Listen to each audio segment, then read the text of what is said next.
giving you the real from A to Z surrounding the Dallas Cowboys.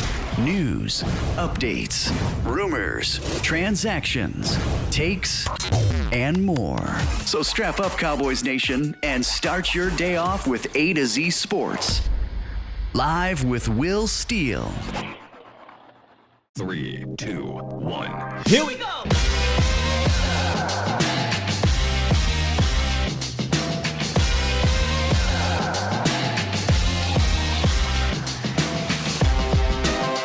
Good morning. Good heat. Welcome to A to Z Sports Live, presented by Freeman Mazda Hyundai. Streaming live on YouTube, Facebook, and Twitter. I am your host, Will Skywalker Steele. Boom! Man, these dog days is real, dog. They real. But we got a plan.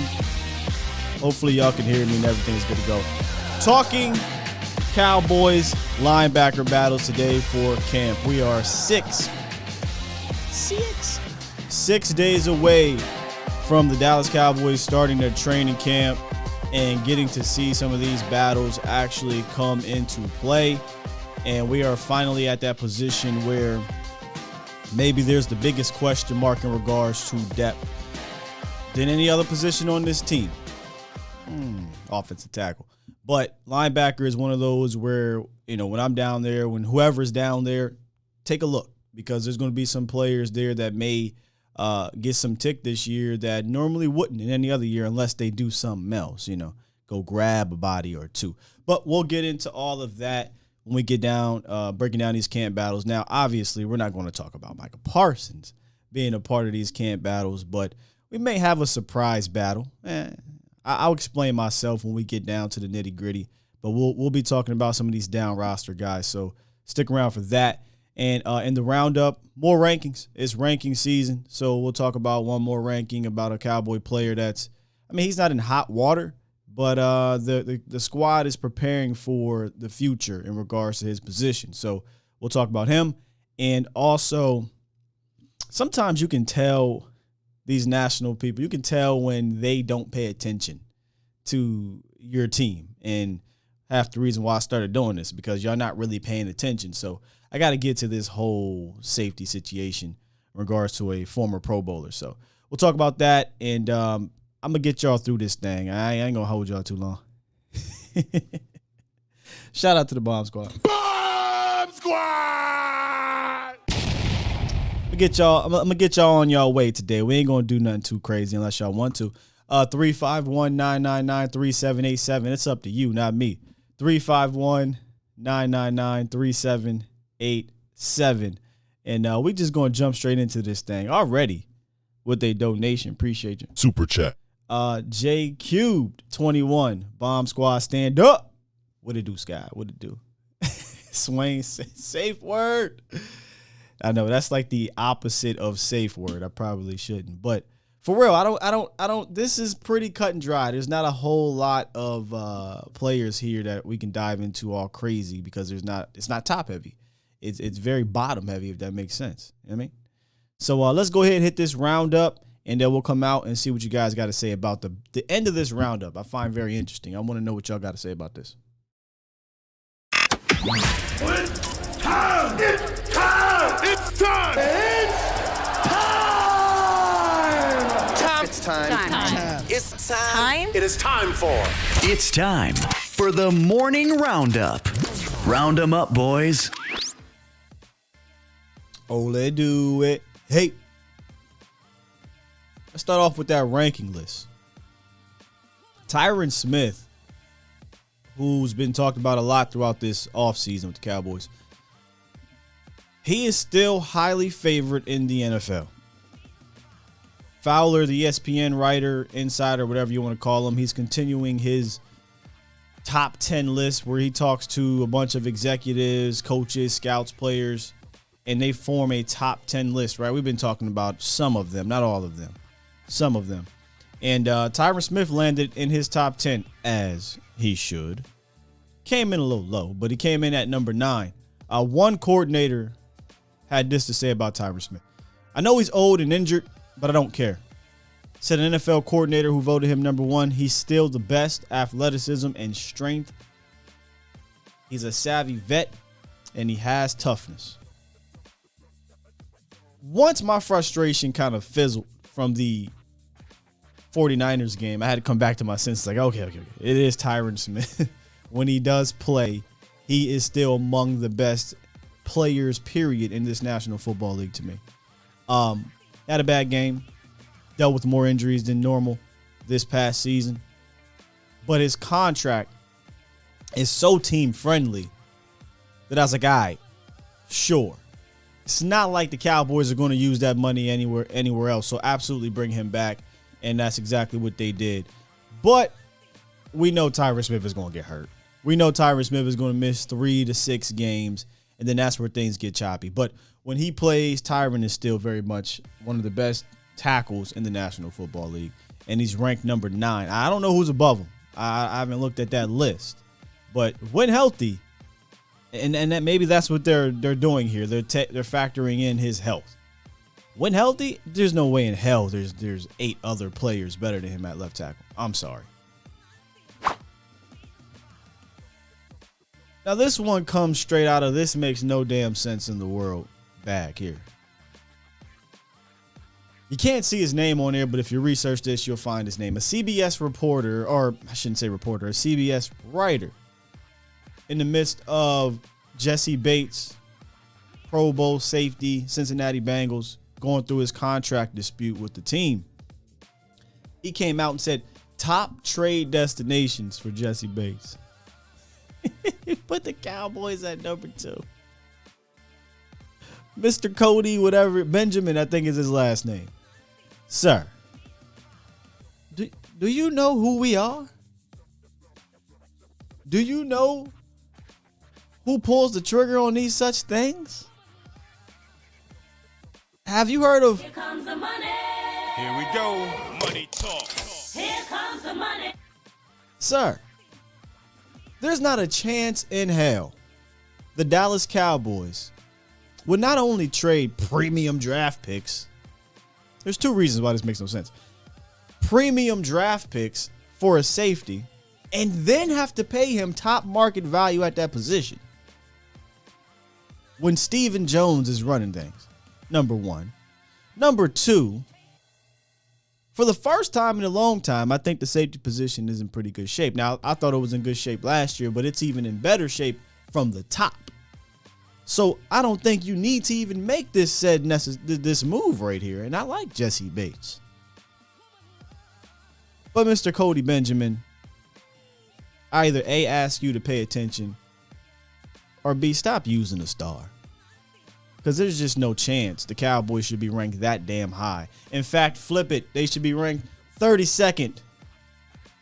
I'd bet a paycheck. A paycheck. Stephen Jones ain't picking up that phone. Come on, man. What are we doing here? What are we doing? Yeah, Mel Hayes said Rams. I'm surprised he doesn't have them on the list. I mean, I know Taylor Rapp will be back and things like that, but they're the type of team that does something like this. Philly, I get Philly being up there too. They're the type of team who does something like this.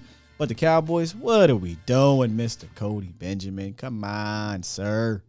Come on. What are we doing?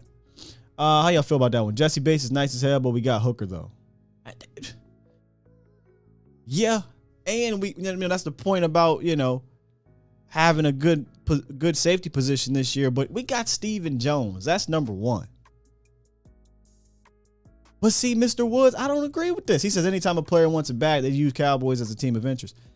This ain't the player. The player didn't come out and say, hey, the Cowboys are interested.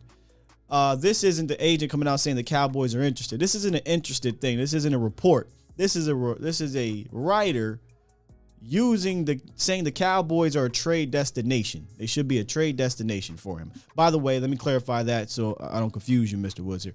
I'm not saying there's a report coming out that Dallas is interested or anything like that. That's not this case here. This is just, hey, Skywalker's top 10 linebackers, and this is one of those type of things. So I don't want to confuse nobody. They go to their friends at the barbershop or at work. Hey, man, the Cowboys is interested. No, that's not the case. That's not the case. But I don't even agree with, hey man, use the Cowboys, your rate will go up. That's not true. Dallas doesn't pay anybody anymore. They don't pay anybody outside no more. So that's old news. That's old news. Kinda. Big SARS, typical clickbait. Yeah. And he definitely, let me just say this. Jesse Bates has been a better player than Malik Hooker.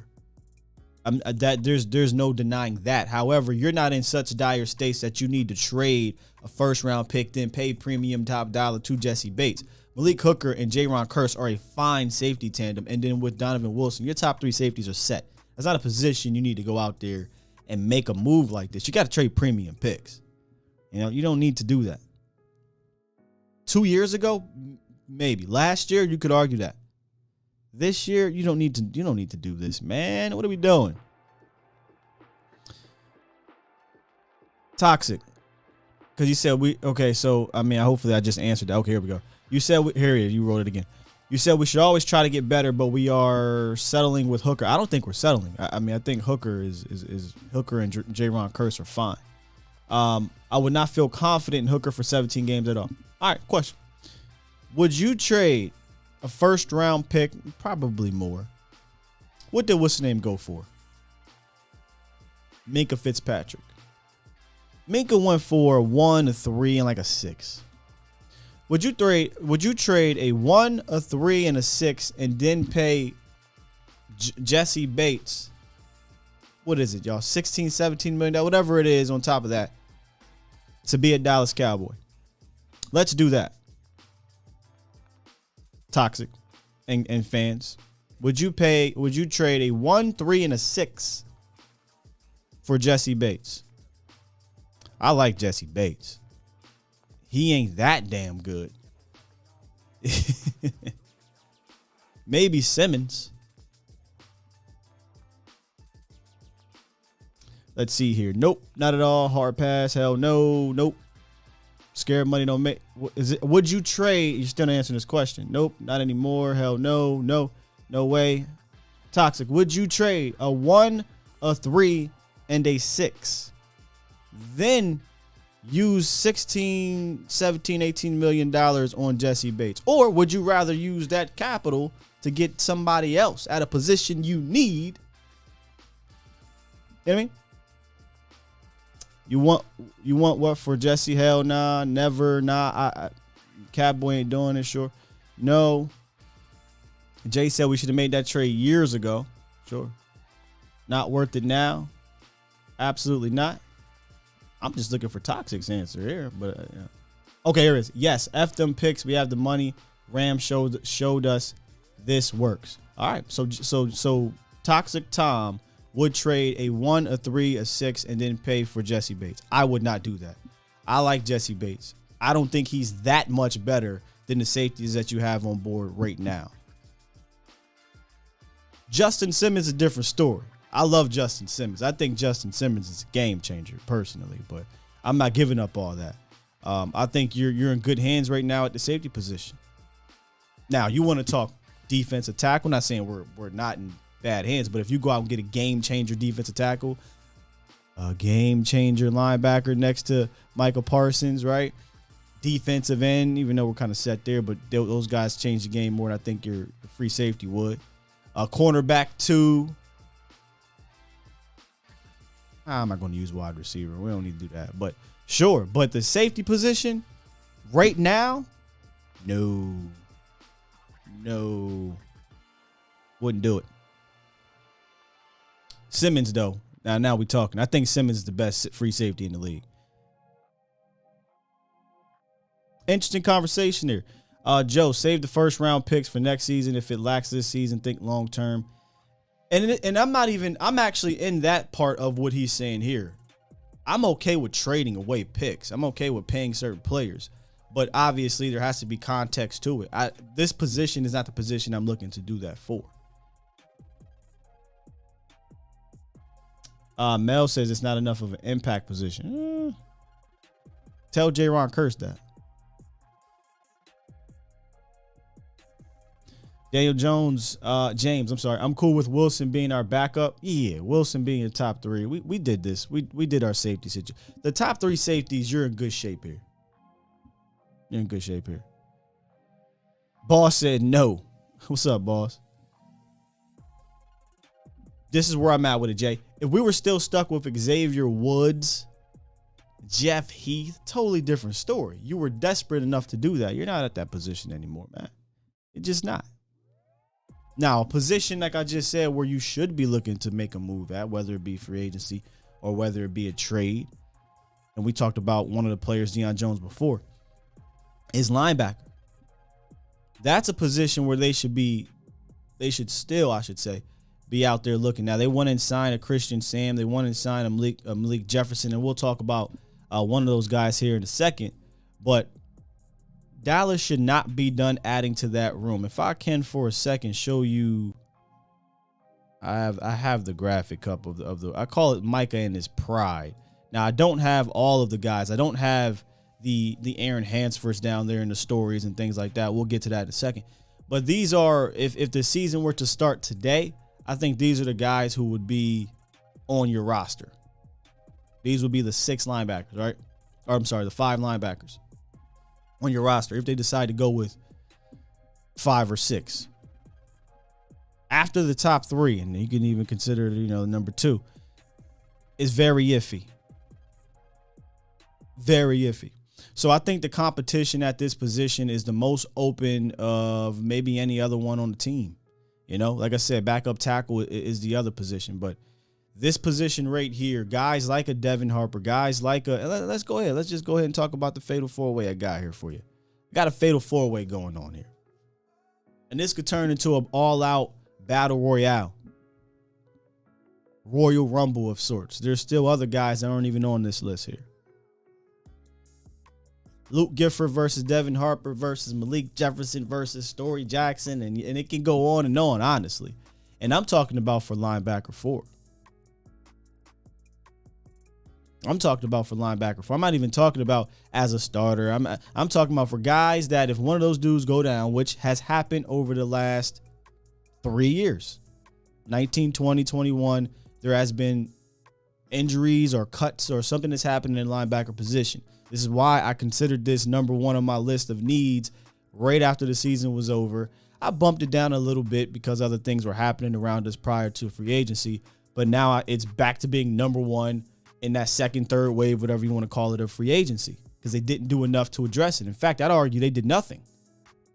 We keep it in the bean. What did they do? Drafted a 5th round linebacker in Devin Harper? Cool. So Luke Gifford, let's start with Luke. He is what he is at this point. I wanted them to actually give him a little bit more of a shot last year during the regular season. He had a few snaps against Kansas City. Then he got a lot of snaps at the end of the year. But I at least wanted us to see, hey, is there anything here? He is what he is, right? I mean, as our guy would say. It is what it is. It is what it is. A guy that's going to be your 4th, 5th linebacker on the team, give you a few snaps per game, maybe, but mostly a special teams guy. I personally don't think he's a Dan Quinn guy, meaning, Dan Quinn has that type of criteria, right? I don't think he fits that, but he's been around. It's linebacker position. You need those bodies, and I'm not just saying he's a body, but you do need guys. And so I don't see the need to have cut Luke Gifford or move on from Luke Gifford if they weren't bringing in anybody else, right? So I really don't have Luke as a guy that if, one of those other 2 get hurt, I'm extremely confident in playing 6, 7, 8 games in a row as a starter. Spot dude, sure. Special teams, sure. Devin Harper. Devin Harper is one of those dudes where if you paid attention to the 30 list, the 30 visit list for the Cowboys, he was on it. It's one of the easiest cheat codes you can have as a Cowboy fan when you're doing draft season, because they're going to draft a few guys on that 30 list, and Devin Harper was one of them. He checks the boxes, too, of the type of guys that they want. He passed that physical, that athletic test. He's a guy who's, 6'2", 234, ran a 4.49 for a linebacker, has some speed. Here's what Dane Brugler had to say about Devin Harper. Harper's a rangy defender and weak side blitzer with the quickness to squeeze gaps and the closing burst to chase down perimeter plays. His tackling technique and strike zone are inconsistent and need to mature for the pro game. His situational awareness and coverage anticipation also must improve for the NFL. Overall, Harper's coverage lapses on tape are bothersome, but he shows the downhill speed and demeanor to be a nickel defender, and special teams stand out. The fact that the Cowboys have not addressed this position outside of Devin Harper in regards to not the Malik Jeffersons or the Christian Sams of the world, but the Anthony Barr type. Isn't he a lock? I mean, I hate to use the term lock for a 5th round pick, but damn it, he seems close to a lock. Young guy, athletic. Dan Quinn likes him, obviously. He drafted him. 30 visit, has the speed, can do some good things special teams wise, and can develop maybe into your starter hopefully down the line, because that's what you want all your guys to be at some point. But he feels like a lock to me. Unless he just has a terrible camp, and unless guys like Aaron Hansford or Story, who we'll get to here in a second, Malik Jefferson, Christian Salmon, and these guys are just flat out better than him. But he feels like a lock. And in the last 2 seasons, or at least last year, we saw the Cowboys will keep all of their draft picks. Caught me by surprise. Drafted 11 guys and kept all 11 of them. So expect to see Devin Harper, I think, on this team. And honestly, you might see Devin Harper in these games. That's the position, right? This is a position that faces car accidents every single snap, just about. It's a position over the last 3 years that has faced some type of injury, which made the 4th linebacker have to play.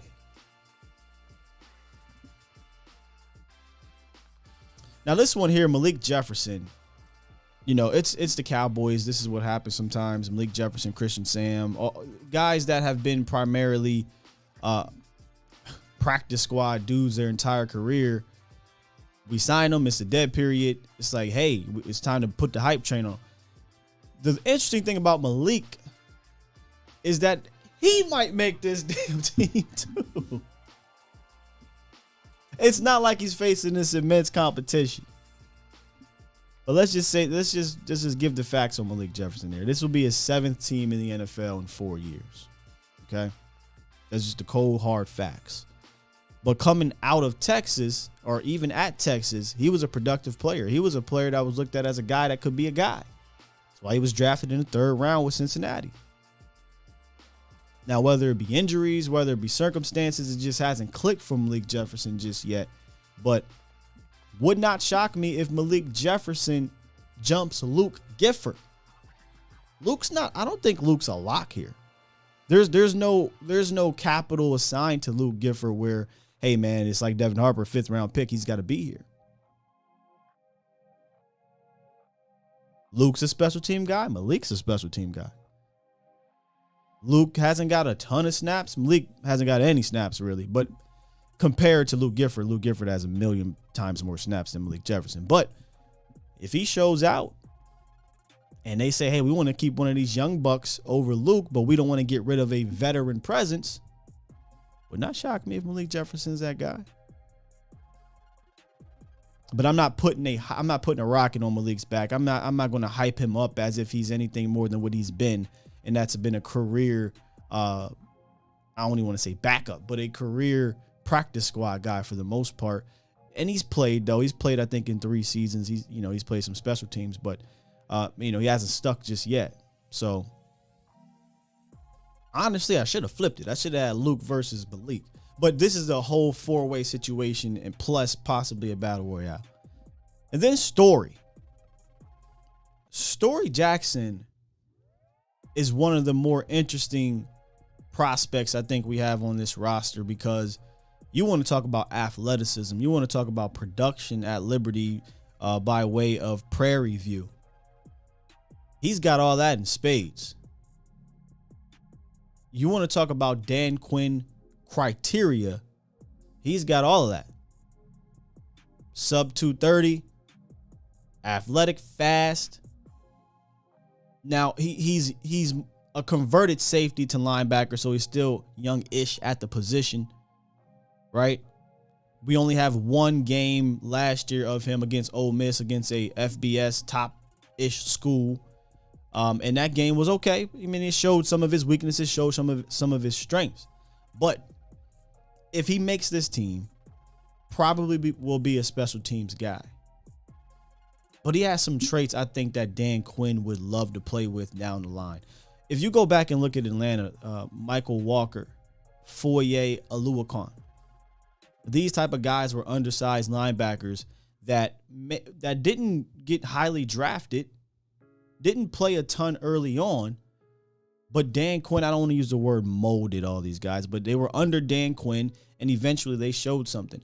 Story is not those guys. Those guys were drafted. Those guys had a higher pedigree coming out. But if you look at the last 2 years, aside from Micah Parsons, right? Micah's a freak. Micah's an animal. Story kind of fits that Oluokun, Michael Walker type of profile that I think Dan Quinn sees something in.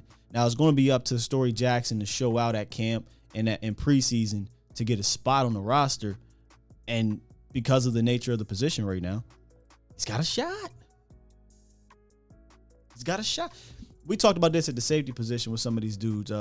Marquise Bell. Who else do we talk? Coyle. These guys who are going to, listen for the pads at practice when these guys are out there. Same thing with Story Jackson, Aaron Hansford, Devin Harper. These guys are going to be flying around to the point where some of these veterans are probably going to be like, hey. What you doing, Rook? What you doing? What you doing, Malik? Hey, dog, I gotta get on this roster. I ain't taking it easy on you. I gotta get on this roster. So look for Malik and these boys and Story and Aaron Hansford and other guys to kind of look out for here. Christian Sam, who kind of similar to Malik Jefferson, 6 different professional teams, hasn't really stuck around, but's been in the league for 4 years or so. Look for these guys to try to make some plays in camp. Plays that's going to piss some people off, because they're trying to impress their coaches. They're trying to impress George Edwards. They're trying to impress Bones Fossil. And I don't blame them. Just don't hurt nobody, that's all. Don't pull who injured, was it Tristan Hill? Antoine Woods?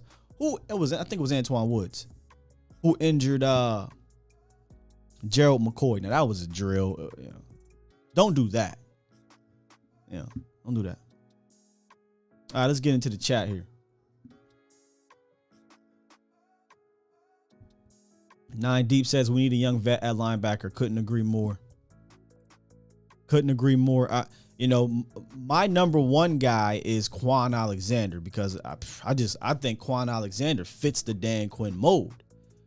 Maybe the best fit, because of George Edwards, is Anthony Barr. I mean, he's right there. If he ain't 1A, 1B, he's right there too. And they're out there, I mean, there's other guys too. I think AJ, I forget the cat's name from Denver, but there's other veteran linebackers. I wonder if they looked at Malik Jefferson, they looked at Christian Sam as the veteran linebackers. Doesn't do it for me. Story Jackson, I think he comes in at 6'2", 224. And I didn't put their height there, my bad, but I want to say it's 6'2", 224 for the Cowboys. 225, yeah, 6'2", 225. So Lee, that's small in old terms, but to be completely honest, that's about normal now for some of these fast linebackers and for Dan Quinn. It sounds crazy, but that's normal. They moved, who was it? Keanu Neal down a linebacker. He was about 230-ish. And Story he could put on some weight. Not saying he's going to do it right now, but if he's going to play linebacker, he might put on a couple more pounds. But if you look at his physique, he's not a small guy. Small for the position, maybe, but he's not a small guy in general. See, Burleson said, damn, Quan still out there. Unless he got signed somewhere, I believe so. I would totally go out and get Quan Alexander, man. Come on. Listen, you got a bunch of, I don't want to say a bunch of. I would love for them to do what they did last year at the safety position. They went out, got KZ. They went out and got Hooker, and they said, all right, 2 injury guys with talent. If something happens, y'all can offset yourselves. This year, they brought back LV, injury guy. Okay, well, then offset it with the guy who's got as much, if not more talent than that person, but he may be injured too. Quan Alexander, Anthony Barr. Let them compete. May the best man win. Man, listen. Appreciate you, Swan. I'm saying, like, what is he talking about here? Super chat. The $5 donation. Y'all can't see it, but y'all can see the video game controller, but it literally says video game controller hobbles along unhappily with a broken arm. I'm like, what is he talking about? But it's just a emoticon or whatever. So he's bigger than you thought, Lee. Okay. Yeah, a couple of our injury guys weren't hurt last year. LVE, which we'll get to here in a second, as well as our safety, Malik Hooker. But let's be real, those are injury-prone dudes throughout their career. There's no denying that. Dexter Coakley. Here we go, the names. What's good, Tony? Isn't LVE a young vet? He is. 9 Deep is infatuated with getting Isaiah Simmons. Where did this come from, 9 Deep? I mean, hell, I want Aaron Donald. I don't know where this is coming from. Professor Rose says Quan or Barr, give me either. Yeah, I don't have these graphics anymore, but remember when we were starting our rollout to free agency, we called it Catboy Free Agents. Quan was up there, and there was a couple other ones, but he was my number one guy, was Quan Alexander. And then I said, okay, forget Catboy, who would I want? And it was Foye Oluwaquan. But let me tell you this. We go back to talking about trades. You know who I would trade for? Now, I don't think you have to give up as much capital. I would trade for Deion Jones right now. You could have signed a linebacker and not having to give up capital that comes with Super Bowl, leadership, has a ring, has been with the. You could have did all of that. But man, I'd love to get a Deion. Whoo, can you imagine Deion Jones and Micah Parsons? Oh my goodness, man. And then Jabril Cox. Come on, man. Am I? Let me ask y'all. Am I wrong in that thought of wanting to bring on a Deion Jones? I'd rather have Deion Jones than Jesse Bates. I'd rather have Deion Jones than Jesse Bates, straight up.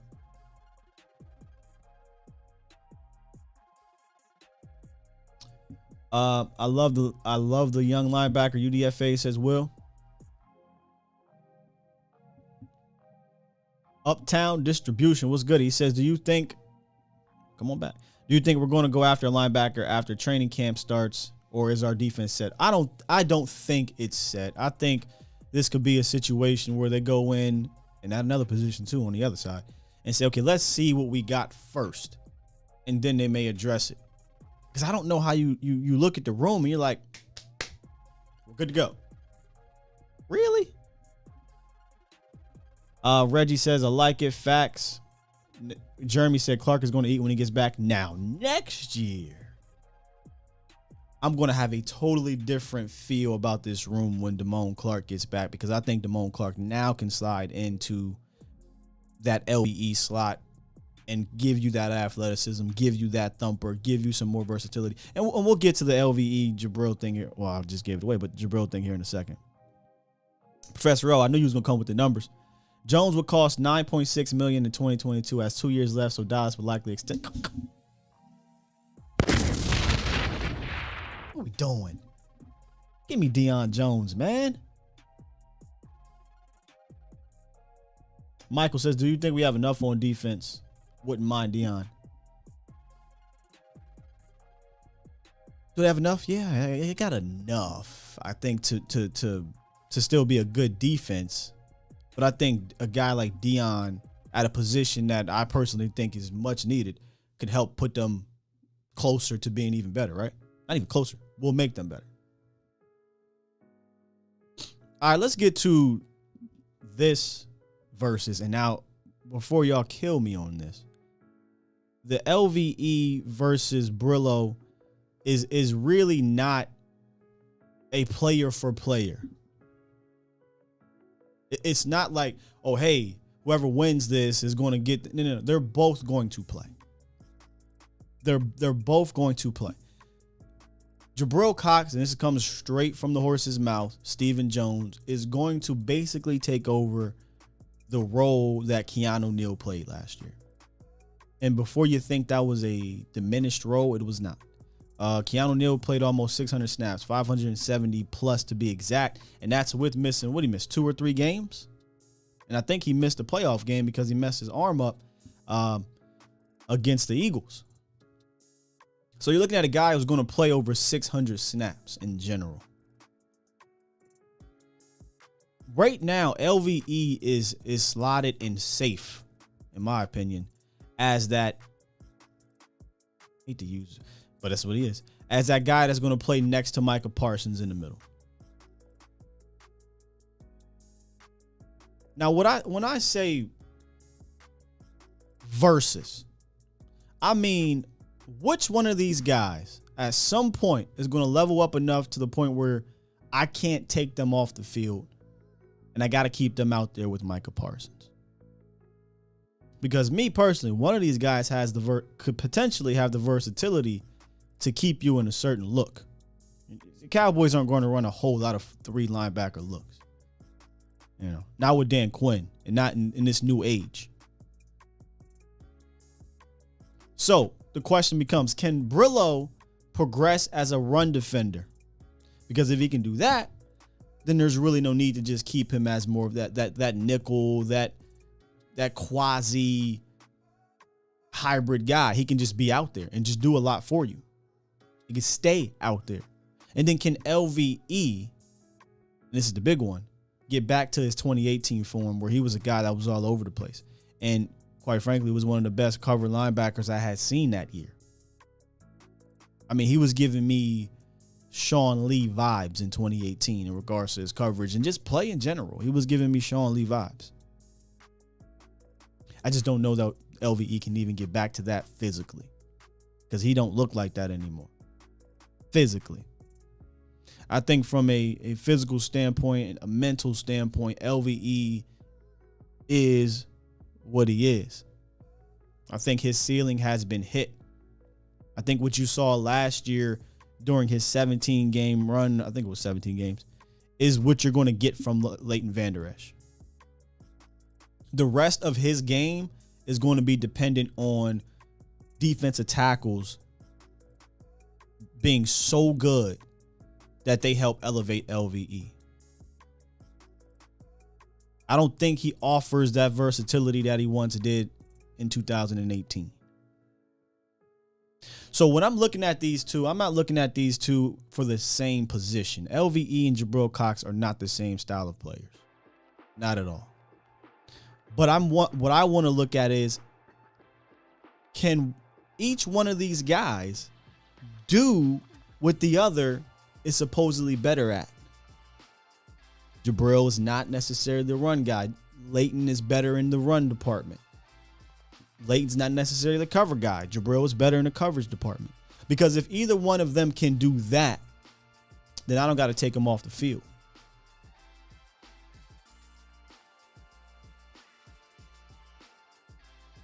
I don't got to take them off the field. And I'm going to be completely honest with y'all. This isn't a shocker here.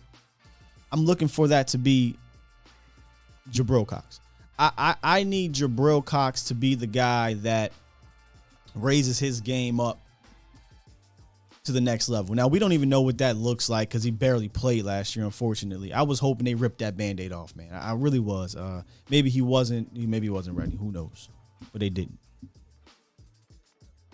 Let me get to my mans. Set it off. Chris, what's good, Brody? Man, peace and blessings. How you doing, dog? I'm good, man. You know, I see the buck is. You was telling me the other day, the buck's going around the nation driving you crazy. Yeah, we got 3 next week, 2 in September. You know, just being a guy inside this process, man. But listening to the playback, man, and listening to all the great, comments from everybody inside this nation, man. It just opens my mind up to everything you're talking about with Jabril and with Leighton. I think you're going to see the best of them with the additional weight and size of Osa and Neville this year. Going back to when Leighton came out, the biggest thing that Vox dinged him on in his film study was you have to keep Leighton clean. Got to. And I think with the interior, and so with the interior bulk, with Osa, with Neville, those guys are bigger. Leighton can run free, and he can do what he does. Yeah, my only worry is, man, I would like to have a diverse, like a guy who can thump, but also can do some other things. I don't think the only guy I think that we have on the team right now that proved that is Micah. Like, and this ain't fair. This ain't fair, Chris and chat. But watch how Micah attacks the hole, and watch Leighton Vander Esch. But man, see, man, and I know that ain't fair. Apex predator. I know. You talking about an apex predator, bro? I know. And so when somebody was talking about Jeffrey Simmons, I don't need Jeffrey Simmons. I got Michael Parsons. I got an apex predator, and on top of that, I got. Well, here's why Micah's not going to be there full time. You know what I'm saying? They're going to be blitzing Micah. They're going to be using him as a pass rusher. Hell, he might have to come down if somebody gets hurt to play DE. And when he did that last year, I got concerned that, okay, we don't have that guy that can fill. We don't. Micah is the guy to fill. So what if he gets hurt, or what if he's what if we need him to do other things? Now we got a guy that's a catcher. Leighton's a catcher. Leighton don't want those problems at the line of scrimmage on a consistent basis. Yeah, I get you that. But if you get Deion Jones, like you just said, Deion is a fast field guy.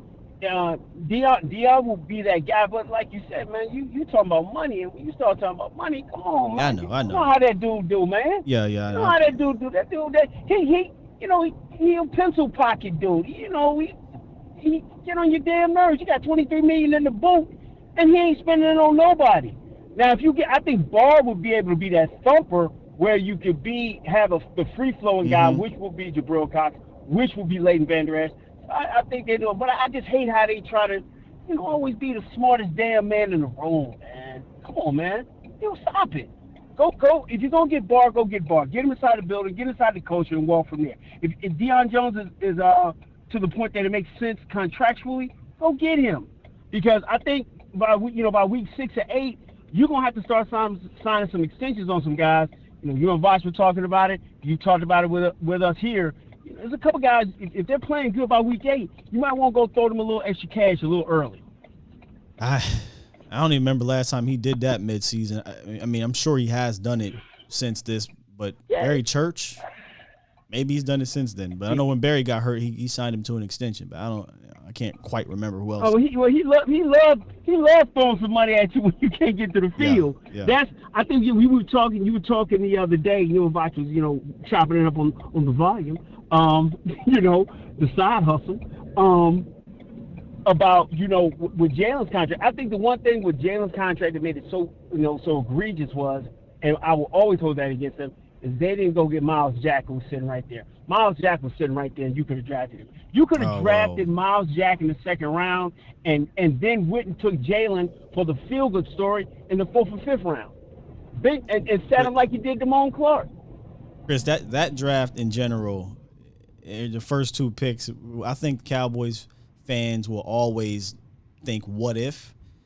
Maybe unfairly, because I think you had success with the first pick, but there's the other 2 that everybody talks about, and Jalen Ramsey and Derrick Henry.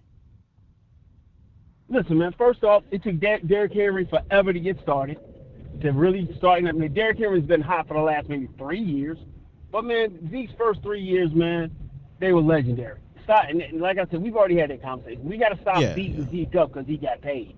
First 3 years, he carried this thing when you had a young quarterback who was learning the game, getting more and more confident and competent. So don't make sense to beat Zeke up for that.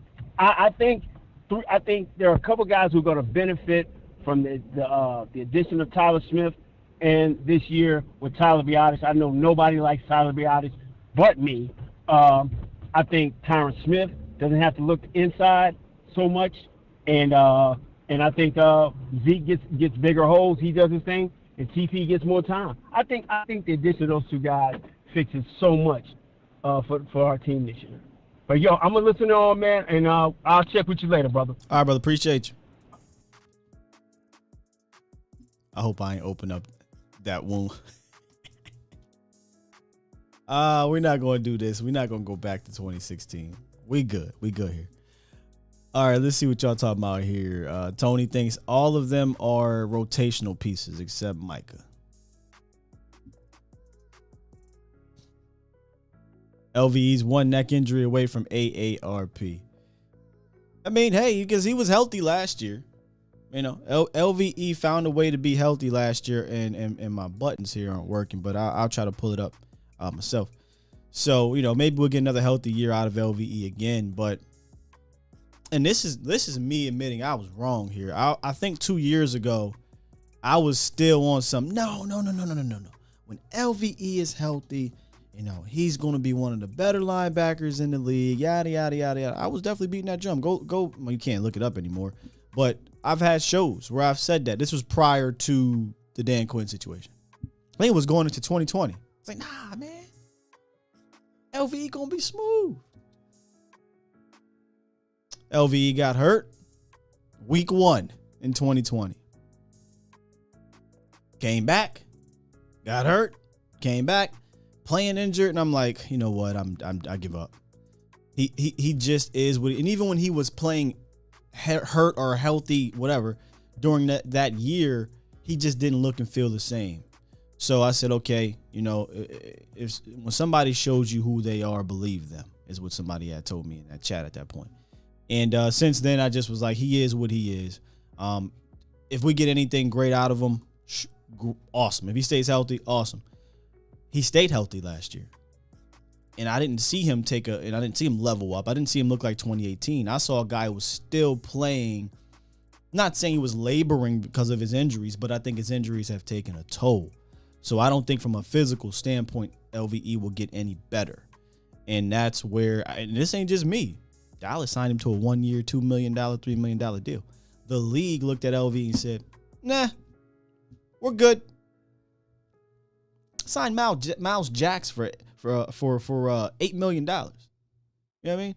So the league is looking at LVE like, we're okay here. Especially, and this is a big year for LV, especially in a league where, let's be real, man, he's a liability on passing downs. You get Austin Eckler or whomever, right, lined up on LVE, or a slot guy somehow gets, go play the Rams this year. Let's see how many times they decide to. And if you go back and look at that New England game, boy, Bill Belichick and them boys, Josh McDaniel, know how to get those linebackers lined up on the running backs. Happened in the Philly game. Happened in, if you get these running backs or these slot guys lined up on any linebacker, it's tough. But lined up on a linebacker who is now not that great of a, pass defender, I'm going after that all day. I'm salivating. I'm salivating. So I'll ask y'all, is LVE going to be closer to 2018 to 2021? I think he'll be 2021 LVE. Now, get me some big guys that keep him clean, put him out there at will, let him kind of stay clean. I think he could improve, but to an impact, like, hey, man, LVE is an impact. You can't be without LVE. I don't see it, man. I want to see it, but I got burned twice. So I'm kind of like, hey, man, if he gets back to 2018, I love it. I just don't see it happen. Professor Rowe says he's just a guy now. Craig believes he's going to be an all-pro. D-Shift 2020. Ooh. We don't want that LVE D-Shift. We definitely don't want 2020 LVE. Adrian, I think 2021 LVE is you can't get worse than that. If we get worse than that, we are in trouble at that position. We need him to maintain. And y'all know me, I don't like maintaining. I want to get better. But if we can just get him to maintain at the very least his play from last year, I'll live with it. But if he gets worse than that, we'll be in trouble. Craig, he was healthy last year. Did he play like he played in 2018? Eric G. Sean Lee is better than LVE right now.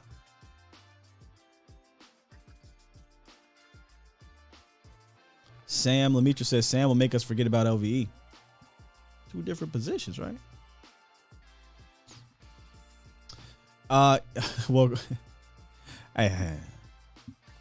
Jarvis. So Sky, these chats are moving. You believe Deion is the one trade or move we make you feel like we are a Super Bowl caliber team right now?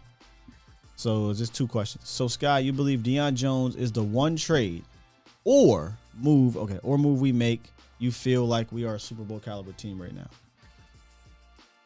I'm going to try to put this together, Jarvis. Are you saying if we make the Deion Jones trade, that'll make us a Super Bowl caliber team? I think if we make the Deion Jones trade, that will make your defense that much better. Are we a Super Bowl caliber team right now? I mean, I told y'all, I feel like the floor is divisional round. The ceiling is NFC Championship. But you get into the playoffs, anything can happen. I'm not going to sit here and fake the funk. I'm not going to act like out here and say my chest, Cowboys, Super Bowl. I don't feel good about that. Like they gotta go out there and show me to make me feel good about it. Last year was a different story. This year, I'm not going to sit here and say this is a Super Bowl team. I'm done with saying that crap. I wasn't even the type to even say that, but they gave me reason to during the season, right? They gave me reason to.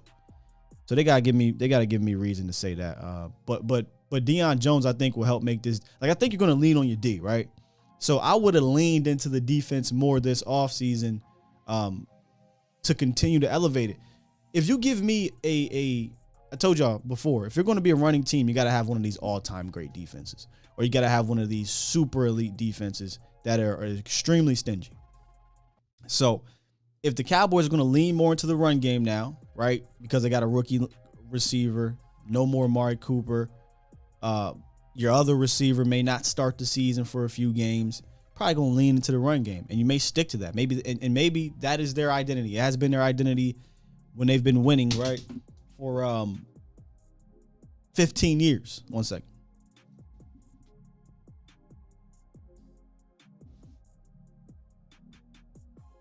So if they're going to do that, then lean into the defense. Go get me the Von Millers. Go get me the Bobby Wagners, the Deion Joneses, right? Go get me these guys that I need at those positions. Nope. I'm not drinking no Kool-Aid, Tony. I ain't drinking no Kool-Aid. Going to be, I think, barring injury, looking at the schedule, you're going to the playoffs. Like this, if you don't go to the playoffs with that schedule, worse off than I thought, man. And you're healthy, worse off than I thought.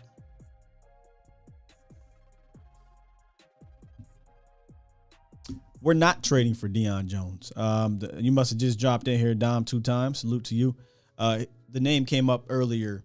We were talking linebackers. James said we should have gotten Wagner.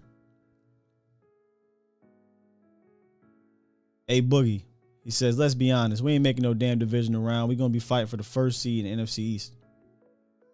Wait, what? Hey, Boogie, you had me in the first half, right? We're not making no damn divisional round. We'll be fighting for the first seed in the NFC. Oh, in the NFC East. So you saying, okay, the NFC East. All right, I see what you're saying. Is Barr still available? Yes, Craig. Barr is still available.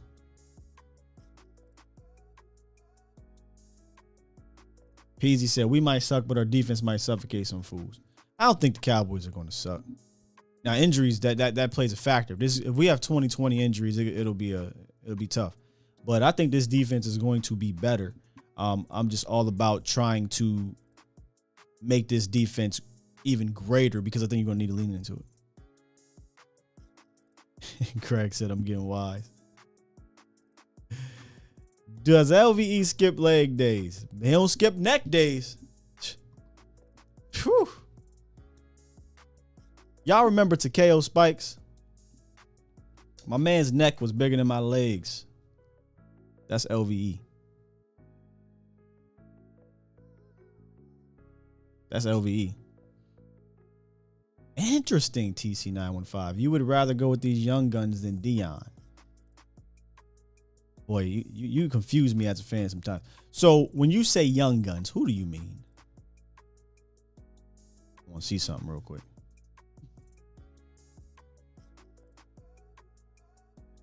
Who exactly do you mean by young guns? Samuel Rowe, Catboy doesn't prioritize. Well, we don't want to go down that. We don't want to go down that road, Sam. We don't want to do that. Adrian said, Takeo Spikes. There's a name for you. I love dropping these names. Boy, Takeo was a beast. He was an absolute beast, man. And his neck was a beast. His neck had a mind of its own. Oh, boy.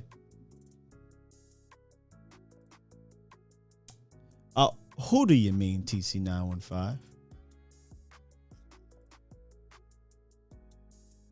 While we're shopping for vet linebackers, can we throw a vet swing tackle in the car? We've thrown it. Our little shopping cart, Professor O, we know who's in there. I mean, go ahead, give me a vet linebacker. Throw in a vet swing tackle while we're at it. You know? Hey, RB3 competition, sure. Maybe my new quarterback. I don't know. Young Wolves are hungry. It's Kale Spikes, man. So Jabril Cox and wow. Now you want to talk about Kool-Aid. Huh? Story Jackson over Deion Jones.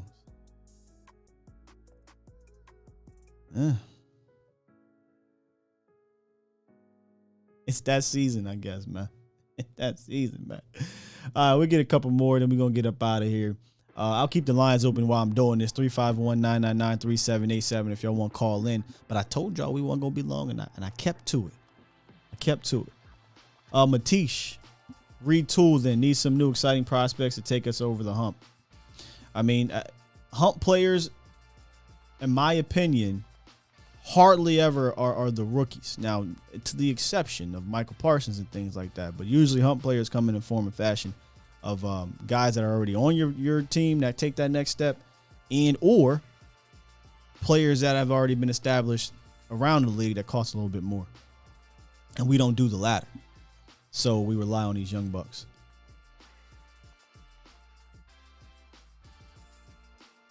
That's the B said Cowboy fans hate free agency because of this last minute shopping.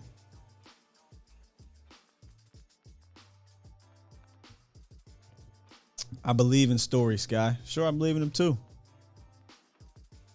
I'll give $9 million is a drop in the bucket. A drop in the bucket for a position of need. Story over. TC, did Coach Marv come over here? Is that you? What are you talking about, man?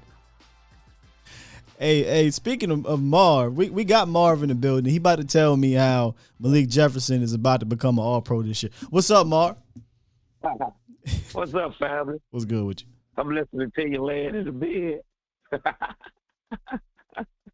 It's probably tired as hell. Just woke up. Oh, I've been up since 6, 7. I'm like, damn. I said, let me call in and Mr. Steele. Yeah, that linebacker core, I want some of them young boys to make it. But like you said, they holding out. If them guys don't play good, then they're going to sign Barr. So they got a good connection with the coach. Yeah, what makes me feel confident that may be a possibility if Barr comes down on his price is that the interview that Boss had with Michael Gelkin, he dropped a little nugget in there when he was like, oh, yeah, there's been conversation, but financials, they haven't been able to come to that. Yeah. And they may wait and see. Yeah, so if it don't look good, they got to pick up that phone, man. Yeah. Or they'll pick up your boy. Who you talking about? Dion? They probably ain't gonna do that. And I don't think they're gonna do that. But I'd be happy. Or Hitchens. That one, I guess that's one of those things where, you know, if you're hungry, you're starving, you eat anything. So if you put Hitchens in front of me, okay. But I'm not gonna be excited for it. Yeah, you want Barr. I want Quan Alexander. And then Anthony want Barr. Yeah, I want Quan. When Quan Alexander is playing, he's healthy. I mean, at least last year, and it wasn't a whole bunch of games. I mean, he was a playmaker. He was actually a playmaker, and I'm looking for playmakers. I'm not saying Barr's not. It's just that, you know, if I could have me a playmaker in Micah and a playmaker in Quan, good luck. He gets sacks. Who's that? Quan. Yeah, sacks, interceptions, forced fumbles. I mean, tackles for loss.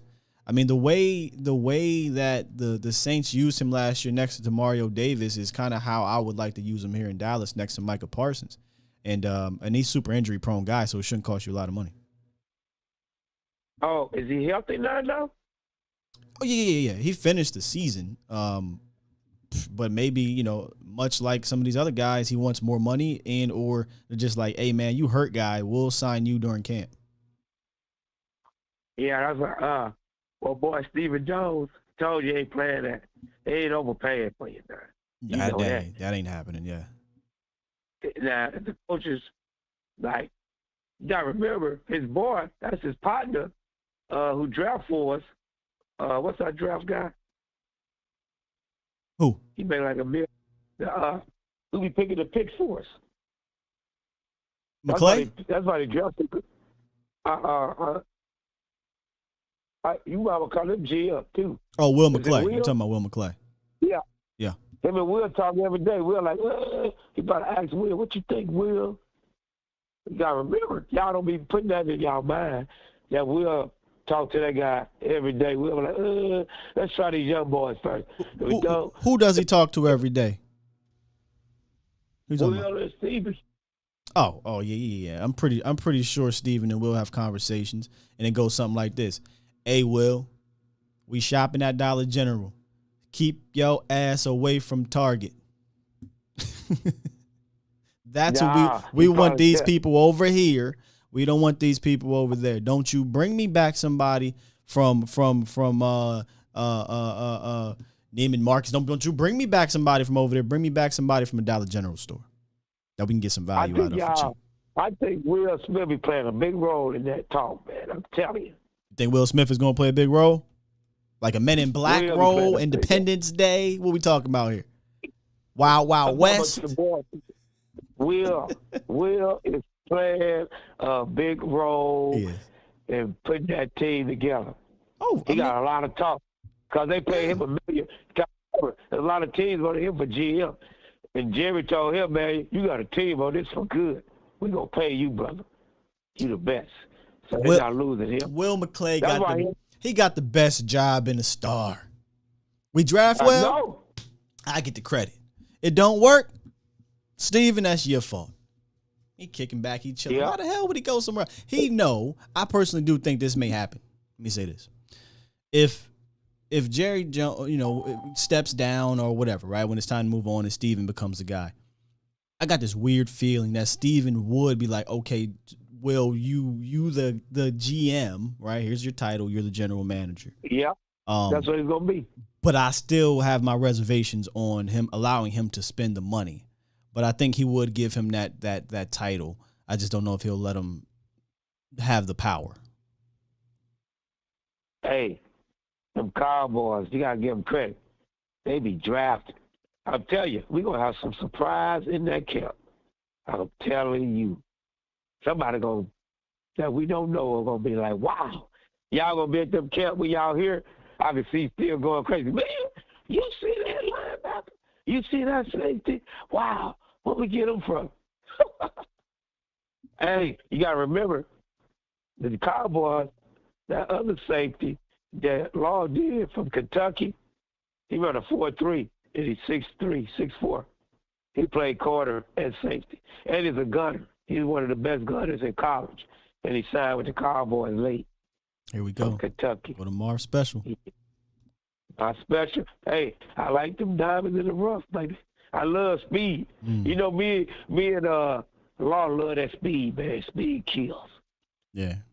Speed kills, man. That's how you know. But I want to see how D-Talk, that Super Bowl going to be that D-Talk. Hey, did you see that? I like that tape y'all put up when y'all showing Tyler and Beyond and all the practice. Yeah. So look at them boys. I told you. Tyler Smith and Tyler. Who's the other one? Tyler, the rookie, and Biotis, yeah. He trying to get. Nah. Hey, Marv, man. I'm just checking you, Marv. You thought I was gonna say Biotis. Tyler Bladdish. All the fans here, they like, oh, they got Marv on the phone. Hey, listen, Marv, it wouldn't be me if I wasn't keep you sharp, man. Y'all keep me sharp, so I gotta keep you sharp, man. Hey, when I get on the phone, I be looking at your text. They be like, there go Marv. There go Marv. Marv crazy. Bladdish. Man. Hey, listen, man. As long as Will Smith remain our general manager, we'll continue to draft well, man. You know, Fresh Prince of the draft. Look at you. That's what you said. Will. I said Will McClay. Come on, man. Yeah. He said Will Smith. He trying to get it. You gonna send it to Boss gonna be like, Marv said Will Smith. He did though. But you did though. But yeah. Hey, Marv, I got another call, man. I'm gonna get to it, man. I love catching up with you, brother. All right, fellas. See y'all next week. Hold up. Eric G said Tyler Bangladesh. Ooh, I think we got a new winner. Oh, man. That's the new name now, bro. I'm sorry. Tyler Biotis. Nah. Tyler Bangladesh. That's hilarious. Yo. But do y'all remember, if y'all was watching the Volume, salute to the Voch Lombardi live show over on the Volume. Me and Voch was having fun with Marv. We was trying to get Marv to say Matt, well, let's go, because we figured he was going to butcher the hell out of that name. We was on this for 5 minutes. Marv was like, I gotta go look at my Gmail. Why you gotta look at the Gmail? I gotta go, I gotta go download this and download that. Boy, after about 5 minutes, he's like, yeah, Matt, well, let's go. I was like, what? Of all the names to butcher, that was the one. And he got it right. Shout out to Marv, man. Full of surprises. 908. What's good, 908? Yes, how you doing? Am I here? You are live, sir. Oh, let's go, because, I got a little backlight. I had to pause this, but let me tell you something about Vanderbilt. I'm a Cowboy fan for life, first of all. Right? All right. Appreciate you being a Cowboy fan for life. I go back to 1977. So what I'm telling you is I was 5 years old. I'll give you a story. Big Mama took me to the mall, right? Mm-hmm. I see this hat with a star. And they called me a rich kid in a poor neighborhood. That we can go past that now. But, yeah, we went to the mall, Woodbridge Mall. I'm from Elizabeth, New Jersey. In New Jersey, everybody know about Woodbridge Mall. Oh, yeah. So, yes, went there and seen this hat because it was wintertime. And I'm a winter baby. I was born in March. So, yeah. So the whole thing was I had a cousin of mine. He was 4 years older than me. And he loved Earl Campbell. So let's speed it up. 1977, I was 5 years old. Me and my cousin, he's 4 years old, and we was watching Monday Night Football. And I think this Earl Campbell in 79 came across and just all the T-shirts and everything else. Now I'm going to get down to it. Randy White tried to tackle. Play-by-play from 77. I say, right. Now let me speed it up. Vanderbilt, you know what Tom Landry did? He said, okay. Randy White became a defensive tackle instead of a line. Van can do the same thing in certain situations. Put his ass on the line. Let him go ahead and do his thing. Get that front four going. Hey, listen. Get the 5-2 going on, play cover 2, you whoop everybody ass. 2 linebackers, outside lines can go. D-Law gonna get it. You rotate everything else. But yeah, let Van go up in there on the line sometime. I understand the neck injury and everything else, but let him go ahead and get something. I guarantee you Van probably get a sack or a stop or something. He'll be there. He's a body. He can be there. Yeah. Certain situations, yeah, play that cover 2. Yeah. Drop Van in just in case. We don't want no other penalties, no stupid penalties. Didn't you know how they do? They say, somebody broke the huddle. This is that. That's on offense. But late substitution. Nah, keep them in there. Boom, boom. We know what to do. Safeties is good. Corners is good. Everything else, we good. But yeah, drop them down and say, okay, let's keep rocking. So somebody keep going. So you want to put? You know what? The game keeps going. Yeah. Drop them in real quick. Yeah. Boom, boom. Take the big boy out. Boom. Let Van go ahead and get the thing on the line. Let him beat up the center or something. So you want to line him up right like when it's called sugar in the A gaps. You want to put him right above the A, right over top of the A gaps. Take the big boys out. Take one of the big boys out. Let them get down there and get dirty. Hold up. You see what I'm saying? Hold on a minute, player. Let them drop down. Hold up. Like Randy White did back in the day. Let me speed it up real quick. Go to the linebacker and put him on the line. Oh, no, let me slow it down real quick. Go ahead. You want to put Leighton Vander Esch at defensive tackle? Nah, I'm saying on passing situations regardless, right? Yeah. You take the big boys out, you got fast guys that can rush, right? Okay. They know he's passing. All right. So all you got to do is one person. One person come out. Put a safety in. Right. Drop them down. Take one big boy, let him run off. Drop them down and put them fast boys off. Cox is a beast. Cox going to be there. So you want to speed it up a little bit. Yeah, he can drop them down, take one of them fast, take one of them big boys out, and watch what happens. Because Van is going to cause some ruckus up in it. He's a big boy. He can stop off the line. Mm-hmm. He can stop off the line real quick. He beat that center. Put him over there.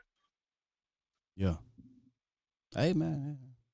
I had a cousin who used to play. I'm a coach as well. I'm a coach as well, and for my little league and stuff right there. But I was just about to say, I know little leagues do stuff like that sometimes. They'll go ahead and put a smaller guy right above the guard just to use they speed and quickness. But all that fast, but this the NFL, dog.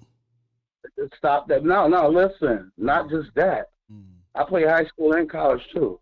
Don't get it twisted. So what I'm saying is, instead of doing, because the game is fast, right? Yeah. We all understand, right? The game is, you got to speed the game up. Right.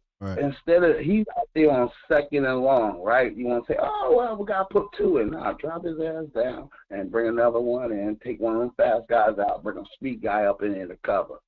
Well, I appreciate it. And what? Hey, man, I appreciate the insight right there. Something to think about. What's your name? Daryl Jackson. Call me DJ. Can I call you DJ? DJ, yeah. Call me DJ. What's up, DJ? Appreciate you, DJ. Let me get to the next caller, good brother. Coach DJ. Yeah. I'm looking at you right now, but I know it's a little lacking, but, I want to cut my thing off. I don't want no backlash. But I see what you're talking. You're right on a lot of things, too. We definitely need to work on a linebacker core. So I'm saying, too, let me get to the basics of this, too. Let me get down to Let's work with what we have. Let's work with what we have right now. You know why they're keeping the money, right? Why they keep so they can pay everybody else next year. Yeah, that so you got to think the business of it and the person of it, too. Everybody that's right there, they need to work out, ball out, and come up in there. No excuses. Next man up. Yeah. That's all it's about. Next man up. I feel you, DJ. Hey, DJ, we're going to speed this one up, man. I'm going to get to the next caller. All right, brother? All right, brother. Take care, man. Love your show. Love your work, man. I got you. Appreciate you, DJ. All right, take care. Yes, sir. Let's get to James, the truck driver in the building. What's up, James? Hey, what's up, Sky? How you doing, bro? I'm good, man. You on the road right now? Yeah, man. Stuck in this traffic. It's a fatality up here somewhere, so we just crawling. Yeah, man, one of them things, bro. hopefully you got me on the speaker or something. You got me on the headset. We don't want you looking down at the phone. Yeah, I got you on the headset. All right, cool. Yeah. What's up with you, brother? So the last caller said put LVE on the line. Did I hear that right? Honestly, I'm not quite sure. I that's thought what he I was heard more him so say. talking about sugar in the A gaps. You know how we used to do with Sean Lee. I used to hate that, by the way, and we still kind of Yeah. do sometimes and whatnot. But maybe he meant like a 3-4 look, 3 down lineman, and use LVE as a blitzer. But it sounded like he want LVE to bang around with these DTs or with these centers and guards a little bit more. That ain't gonna happen, man. The dude already got a bad neck. His neck is about his neck is one hit away from him being done. I mean, he's done. He'll be done. I mean, I don't understand that logic. But man, we need a linebacker, man. Yeah. We need a linebacker bad. I think I'm not even too concerned about the defensive tackles. We need a linebacker because we one injury, and even if we get a linebacker, we still an injury away from being right back where we started. But we need one so that we can be a little better than what we are now because we depending on too many young people. Let me see if I can Young, I don't want to call people. We depending on too many young guys, man. We depending on too many young guys. We need a veteran in there that can. Barr would be perfect since we can't get Wagner. Barr or either the guy you was talking about. I can't remember his name. You just brought him up. Quan Alexander. Yeah, him. Yeah. But we need a linebacker bad, man. That would make the defense more complete. And as long as we can get that pass rush, we gonna be in it. We gonna be in it defensive wise anyway. Yeah, I don't mind having young bucks like the Devin Harpers, the Stories, sticking around as depth on the roster. But because they're so young, James, right, it would make me feel a lot better if we're a bit more top heavy, and it don't got to be long term top heavy. Like you bring Barr, Quan Alexander in here, Leighton Vander, they're all on 1 year deals. Boom, they're gone now. Exactly. Next year you got Jabril Cox. You're going into year 3. You got Damone Clark coming into year 2, rested up for a full year. Now Devin Harper gets a second year under his belt. Story gets a second year under his belt. Now look at the athleticism and the pop that you got now in your linebacker room, right? Micah, I didn't bring Micah up. Micah goes into his 3rd year. Now things is looking a lot more up. Right now, the question marks. Let's just be real. There are big time question marks, and that's coming from a big time Jabril Cox fan. I think Jabril is going to be fine, but I'm not. He hasn't played yet, so it's still a question mark. LVE, he'll always be a question mark because of his injuries, but he ain't long-term solution. Luke is Luke. Devin's a rookie. Story's a rookie. So it's just a big, giant question mark with this position. When last year, believe it or not, it was completely opposite. And this is with having LVE and Jalen Smith and Keanu Neal. You know what I'm saying? It was more so, hey, there's a lot of depth in that room. If Jalen Smith is your 3rd, 4th linebacker, you feel good about it. If LVE is your 3rd, 4th linebacker, you feel good about it. If Leighton is your 3rd, 4th linebacker, you feel good about it. But when LVE is your 1-2 linebacker, and it's a different story. When Luke Gifford might have to be your 3rd linebacker at some point, it's a different story. So, much like I don't want Gifford to see the field at all unless it's on special teams. If he has to play, we are in trouble, man. As far as the linebackers is concerned, I mean, and as far as the young guys, I don't have a problem with the young guys playing. You see, you read the play, you see ball, go get ball. That's all you got to do. Especially in your first year. But we need a veteran there that can lead and guide these guys in game time situations to where, you might not get it from a coach, but you can get it from that veteran guy. That's my main concern. Man, and I'll beat this horse to the white meat. When I talk about veteran leadership, it's not coming from me. I wasn't in the league. I asked these people, these players, these former players, whatever, what did so-and-so mean to you? What does veteran leadership look like in that locker room? What does, and I'm told every single time, it matters. And that's even with, and I had somebody argue this with me, James, in chat. Well, you can't tell Micah Parsons. Micah Parsons, he can't learn nothing from no Anthony Barr. Oh, really? Okay. All right. You keep thinking just because Micah Parsons, Jalen, all these guys that come into this league that are just beast right away, they still learn from guys that are around. You think Jalen didn't learn from an A.J. Boye? Huh? Yep. Listen to Micah Parsons and this is Jalen Smith isn't necessarily Anthony Barr, but Jalen been around. And listen to Micah Parsons when Jalen was gone. What did Micah say? Man, I was leaning on Jalen Smith. I ain't say I was leaning on LVE. Yep. So I was leaning on Jalen Smith. Yep. And he's going into You year need two. that veteran presence. Yeah, he hasn't seen everything. You know what I mean? So, I digress on the veteran thing. Some people say, well, that's what the coach is for. No, man, you must ain't never played football. Couldn't. The coaches are there to coach, but the players are there to help each other, especially a veteran player. He can show the younger player when they get in situations on what to do for that certain situation. You got to have that veteran. I mean, you ain't got to have the veteran there. If you don't want the veteran there, Steve and Jerry Jones, then don't get the damn veteran. But when your younger players, when they suffer on the field and they don't have answers because they're not getting the proper answers, let's say from a coach, then you know what it is. You know what it is. Somebody said he should be vet support or tech support. Yeah. Yeah, but that's it, bro. I just want I was calling in because I heard that other caller say put LVE on the line, and then he started talking about Randy White, and all of that. Must have went under a bridge there. I got you, James. I get what you're saying. Appreciate you. I respect our fans from those eras, man, because y'all got to see all 5 of these things. I'm a little jealous about it.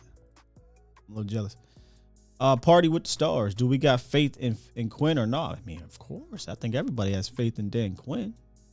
I don't think the defense is the question mark this year. We're just happy to be talking about linebacker camp battles.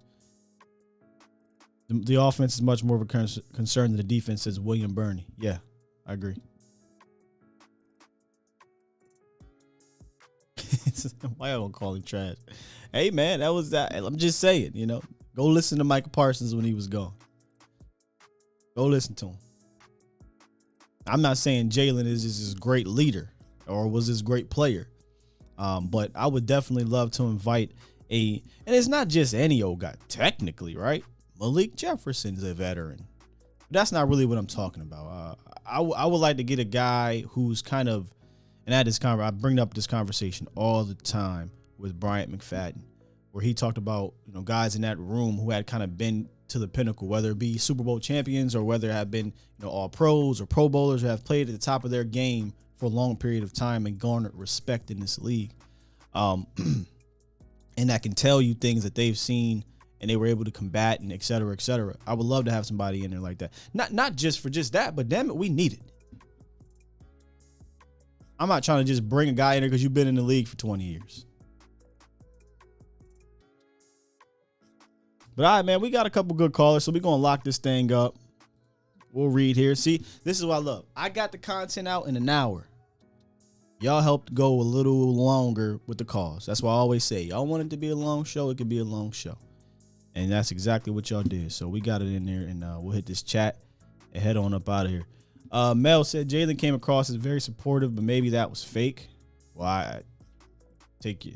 I don't know. I don't know that it was fake or not fake. I have no idea. I'm not going to even chime in on that. I just know that Micah fooled with it.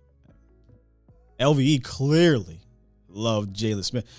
LVE almost cried when Jalen Smith got cut and went out and played the next game like his head was on fire. Maybe they should tell LVE, hey, we cut Jalen Smith every game, and he'll go out there and play with his head on fire. It is what it is. Micah showed up, showed out, then understood why they cut Jalen, says Amitra. Oh, yeah, I'm not getting into the totally different stories than what we're talking about. Jalen Smith is something different. He's still unemployed and got cut after like 2 weeks in Green Bay. So that should tell you what that is. Schiff said LVE is the wrong vet.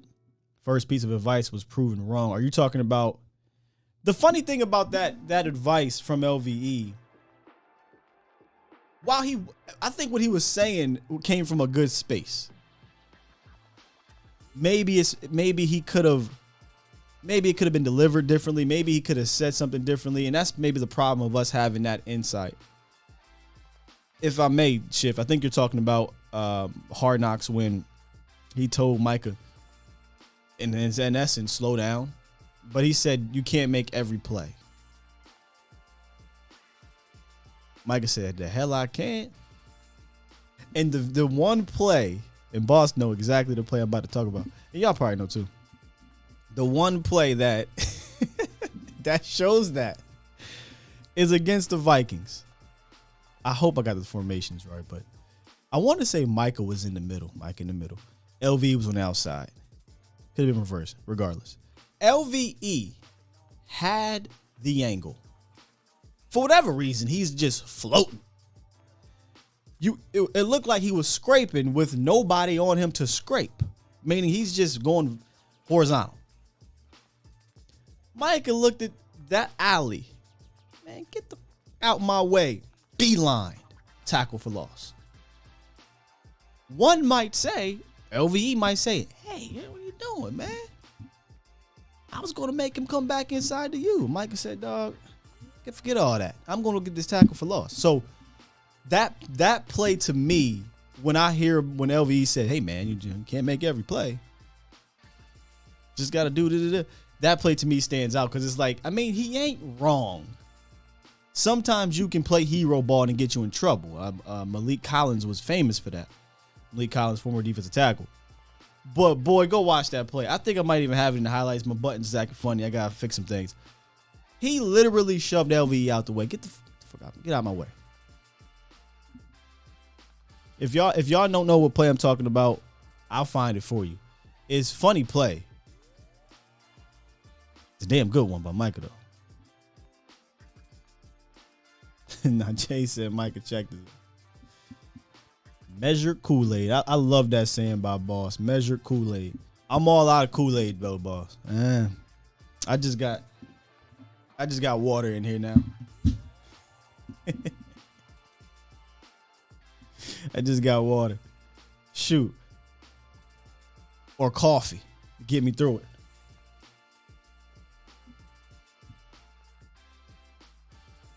TC said, I know Michael was telling LV in his head to shut up. Probably was. But they cool though. You know what I mean? Like they cool. I think Micah, I think that's one of the things when you're as talented as Micah Parsons, right? You come in and you get knocked back down below the ranks. Now he came up real fast in the league. But it's like, all right, I'm the rookie. I'm not the big man on campus yet. You have to learn to take on coaching more and take on veteran leadership more. And I think he talked about that, you know. Now, depending where it's coming from does matter as well. Not everybody can tell somebody what to do.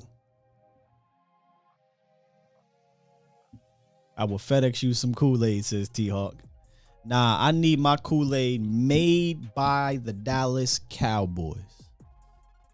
That's where I want my Kool-Aid made, right?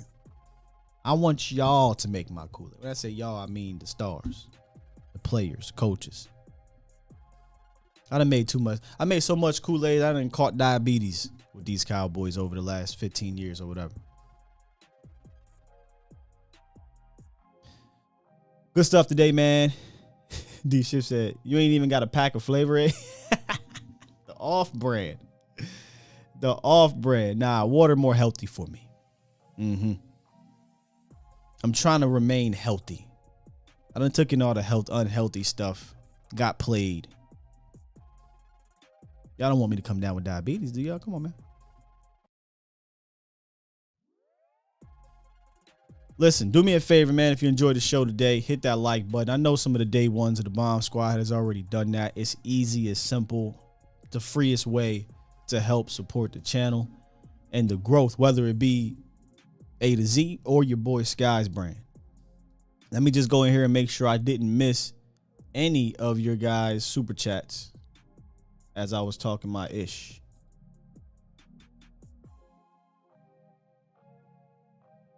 I think we got to all of them though, but I have the tendency sometimes of nope, we good. We got everybody. Good to go. All right, man. And look, later on tonight, it is Wednesday. So this is the second to last show this week for Mauricio Rodriguez to come on A to Z Sports Prime Time. We got 2 more days to kind of get through here. I think tomorrow we're going to shake it up. I don't know if we're going to necessarily do a battle. Still working on that. I'll finalize it by tonight. And then Friday, we rolling out the damn TV. We didn't roll out the TV last week, but we rolling out the damn TV. This is the last week. I want to say the last week we're going to roll out the TV. But this is the last week prior to training camp. Next week, just to let you know now, I won't be on Friday next week. And then the following Friday, I won't be on because I'll be doing travel to get to Oxnard. So, hell, I won't think I'll be on Thursday either. So, next week when camp is 2 weeks from now, when camp is starting, I'll be here. We'll be taking care of business. We'll be getting through it. But then I'll be traveling, so I won't be on live. I might make a little video or whatever as I'm traveling to get down to Oxnard, and then it's on. Once we get down to Oxnard, it's on, man. Honestly, I'm excited to go to Oxnard as a fan, to be honest. To completely honest with you. I haven't been yet. It'll be my first time, so as a fan, I'm going to be really excited. Where I really can dive into it and get into things, and Boss can attest to this, is when they come back down to Dallas and Frisco.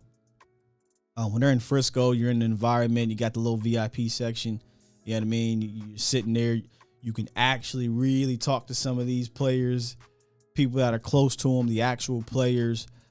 So I'm not saying I like one or the other better. I haven't been to the other one yet. But I really can't wait till they come back to Frisco too. To really give y'all kind of more of an insight on what's happening. So y'all keep on plugging in every morning. We're going to bring y'all quality. We're going to bring y'all context. I'm here to save you. Like I always say, I'm here to save you. All right, with that said, Joe, let me go ahead and press this button and get up out of here. Oh, before I get out of here, we got to pay some bills. I forgot to talk about this week's Ride of the Week. We don't want to get in trouble for not talking about this week's Ride of the Week. The Freeman Mazda 2023 CX50 2.5S. My apologies, Freeman Mazda. Make sure y'all check out this week's Ride of the Week. They got the spacious wide stance SUV, the Drive Select, aka it's called MI Drive Technology, all these crazy things. Wi-Fi hotspot, wireless phone charging, miles per gallon, 24 in the city, 30 in the highway. That is one of the most important things right now in any vehicle, right? In any vehicle that you're driving because of these gas prices, which are going down a little bit. But definitely want to check out the miles per gallon. It has all the standard technology that you need to get through your day for the modern day driver. I can attest to any Mazda. I got one. I love it. I'm probably going to upgrade with the Mazda at some point. But right now, my 6 is where it's at. But if you're looking for an SUV, check out the CX50. We good now. Look. I sped it up. Y'all ain't shit. I'm pressing this button. Y'all ain't shit. Hey, Aaron says, slow it down. Bag up, Terry. See y'all later, man. 3-ish. Likely 3:06 over on the volume. Shout out to the Vibes from Barty podcast. We'll be there. See y'all later, man. I love y'all. We out. Peace.